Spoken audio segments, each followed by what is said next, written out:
Hello Virgo, Sun, Moon, Rising, and Venus signs. Kamusta kayo? Sana po nasa mabuti kayong kalagayan. Welcome back po sa Star Tarot. Kung bago kayo dito, welcome din kayo. Thank you for your support. I truly appreciate it. God bless you all. Virgo, maraming salamat unang-una sa mga likes and subscribes ninyo at sa mga nag-iiwan ng mga heartwarming na komento. Maraming salamat po for supporting our channel.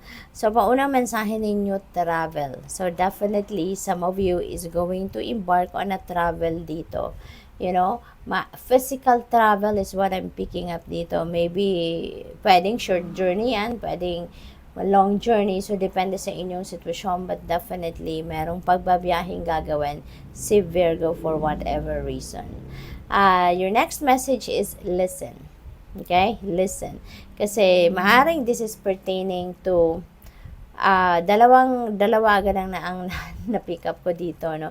Unang-una, listening intently, no? And compassionately doon sa mga kapamilya ninyo. Baka there are some members of the family na merong gustong sabihin sa'yo or merong gustong iparinig sa'yo na maaring nagdadalawang isip sila kasi maybe you are always busy. Maybe you're always preoccupied at hindi sila makatiming, no, na makuha ang inyong atensyon para dito.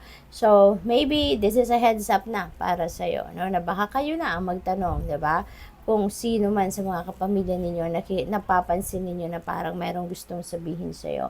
And maybe now is the time that you also give them an opportunity para makapagsalita at kayo naman ngayon ang makikinig. And the other thing here is listening to your intuition, kasi maaaring meron dito mga divine guidance na pinapadala sa inyo ang universe at maaaring yan ay kailangan na ninyong pakinggan na sa ngayon. So you need to make time for that as well, no? Magmuni-muni kayo, spend time alone kayo para marinig ninyo yung inyong intuition.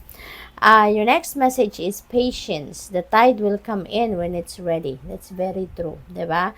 Kahit anong gawin natin, 'di ba? If it's not meant to happen yet, it's not gonna happen. Kaya kailangan nating magpasensya, kailangan nating matutong maghintay kasi when everything is ready, it will just unfold right before your eyes. Kung hindi ukol, hindi bubukol, hindi ba? Pero pag yan, dumating na yung divine timing for it to happen, 'di ba? Handa ka man or hindi, mangyayari at mangyayari yan. Okay? Sa ngayon, you need to practice patience. Alright? So, your next message is dream. Follow your yearning for the deep blue sea. Ayan, sundin ninyo kung ano man ang inyong mga pinapangarap, ano man ang mga dream of your life, sundin ninyo to. Follow your dreams kasi we are all equipped, no? We are all empowered. Kaya wag kayong magdalawang isip, no? Kayang-kaya ninyong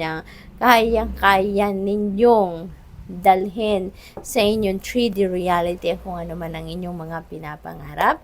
Huwag kayong magdalawang isip, huwag kayong matakot, diba? Kasi hindi itatanim ng divine universe ang pangarap na yan sa isip at sa puso ninyo if you are not capable of making it happen. Okay?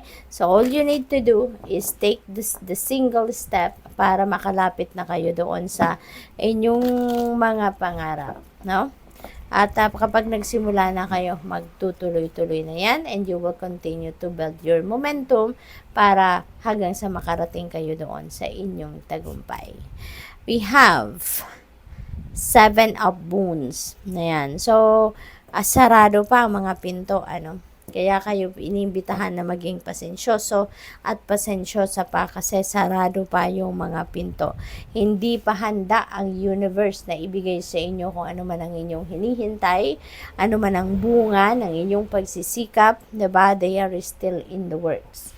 Okay? Kaya nga kailangan pa ninyong magpasensya and maybe you need to step back muna, no? Wag muna kayong kumbaga, atat na yung very eager kayo na makita nyo na kung ano yung bunga ng inyong pagsisikap. Kasi, kapag hindi pa talaga ukol, hindi bubukol, hindi ba? Kaya, instead na maghintay kayo ng pagbubukas ng mga pintong ito, step back muna from that. No? I-release nyo muna yan, ipaubayan nyo muna yan sa Panginoon and focus on yourself. You know? Kasi maaring meron pa kayong mga kailangan pag-isipan. Maaring kailangan pa ninyo ritong mag-isip na baka may kulang ka pang nagawa. Diba? Baka mayroon ka pang mga bagay na hindi pa nagagawa at maybe yun ang kulang, hindi ba? So, make time for you to reflect and do some kind of re-evaluation of what you have done already. At tignan ninyo, baka may kulang pa. Diba? Maaring yun ang missing piece. So, we have the black shock. Ayan. So, this is, major transformation. Merong malaking pagbabago na mangyayari dito sa buhay ninyo, Virgo. Baka ito na yung mauunang mangyari bago ninyo makuha yung bunga ng inyong pagsisikap. Maybe inihahanda ka muna, no? Inihahanda ka muna ng universe doon sa bagong sitwasyon bago dumating ang mga biyayang ito. So, feeling ko dito, you are being aligned dito sa kung ano yung inyong destiny, no? Or sa kung ano yung inyong mission sa buhay sa ngayon. Kaya may mga pagbabagong magaganap sa buhay ninyo so that you will be in alignment with where you need to be, no? So, yung mga pagbabagong ito yung mga bagay, meron kayo dito mga bagay, tao, sitwasyon na aalisin na or tatanggalin na sa buhay ninyo because it is not serving your highest good. Okay? So, what else? We have starlight. This is beautiful kasi there is new hope, new optimism, new beginning, 'di ba? Yung black shock na yan, that is new beginning energy. The starlight is also a new beginning energy. So feeling ko rito kung saan kayo papunta, saan kayo dadalhin ng pagbabagong ito.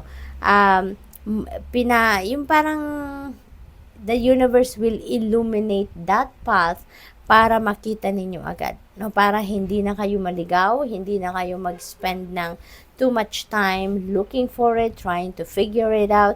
Bibigay na yan sa iyo ng universe. No? Maiilawan na, you will be illuminated, you will be enlightened, diba? At maiisip mo kung anong path ang dapat ninyong tahakin sa ngayon. Maybe then, ang iba sa inyo is going to make a wish. Ngayon, maaaring nag-stargazing ang iba sa inyo at maaaring yan, no? Nag-iisip siguro kayo, ano kaya ang i-wish ko, no? So, be careful with what you wish for, Virgo, kasi this is a wish fulfillment energy, no? Baka pag wish ninyo ay before you know it, baka nandiyan na agad, 'di ba? We never know. Ang divine universe is always preparing surprises para sa atin, hindi ba? You never know. Baka ito masurpresa din kayo. What else? We have the Council of Animals. Ayan. So, siguro ang iba sa inyo dito merong pagtitipon, pag-uusap, nagagawin with family members or baka mga katrabaho ninyo or mga kaibigan. Maaring meron kayo ritong importanteng pag-uusapan, kaya kayo magtitipon-tipon. You are going to gather, no, para siguro pag-usapan kung ano ang baka maitutulong sa iyo kung kayong nangangailangan ng tulong or baka kayo din yung nag-i-initiate, no, natutulungan ang kung sino man. So, possible din na ganon.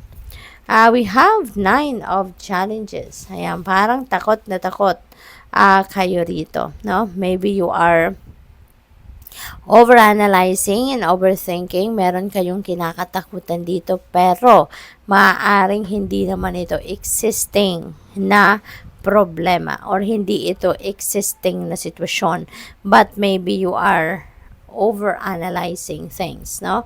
Nag-overthink siguro kayo kaya nai-stress kayo or maybe Yung parang kayo din naman ang tumatakot sa inyong sarili. Baka parang self-sabotaging ito, Virgo. So, as much as possible, no, transmute ninyo yung energy na yan kasi that is negative energy. And nalalahanin ninyo na kung ano yung energy na pinuput out natin into the universe, yun ang ibabalik sa atin. Kaya if you are thinking negatively, so make sure na hindi kayo mag-expect ng positive things kasi you are projecting negativity. Kaya nga, dapat na-aware kayo dyan at imbes na mag-isip kayo ng negative, palitan ninyo yan ng something positive para yung mangyari sa buhay ninyo ay positibong mga pangyayari. So, good luck po. Thank you for watching Love and Light. Namaste.